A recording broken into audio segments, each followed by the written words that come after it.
Hello, and welcome back to the Snooze Files. Tonight, we're taking a slow, quiet walk through something simple and slippery: soap. It's everywhere now, at every sink, in every shower, but its history is much longer and messier than you might think.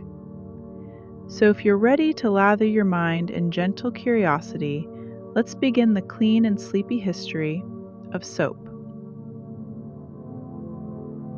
The earliest known recipe for soap comes from ancient Babylon, around 2800 BCE.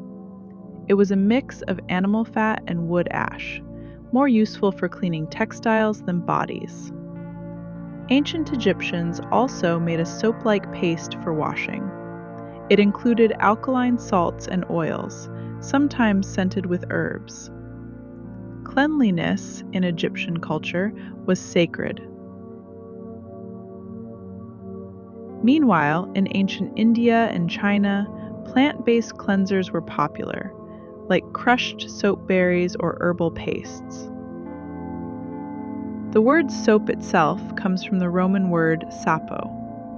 Romans believed soap had been discovered on Mount Sapo, where animal sacrifices had left a mix of ash and fat that washed down into the clay. It's probably a legend, but a fitting one. The Romans were famous for their public baths, but soap wasn't actually central to their routine. Instead, they rubbed oil onto their skin, then scraped it off with a curved metal tool called a strigil. Still, soap was sometimes used medicinally or for hair and clothing. After Rome fell, soap's popularity faded across Europe. During the early medieval period, bathing was rare, and so was soap making.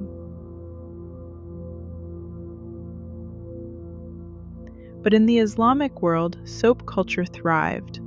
By the 7th century, Arabic chemists were refining soap recipes, creating bars made with olive oil and lye.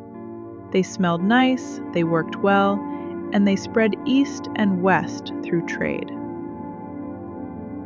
By the 13th century, cities like Marseille, Naples, and Castile became known for their soap.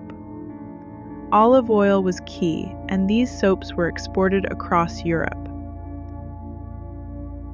Still, for most people, soap was a luxury. It wasn't until the 1800s that things changed. The discovery of sodium hydroxide, or caustic soda, made large-scale soap making cheaper and more consistent. Then came the Victorian era, a time obsessed with morality, order, and cleanliness. Soap ads began appearing everywhere. Slogans claimed that cleanliness is next to godliness. Brands like Pear's soap became household names.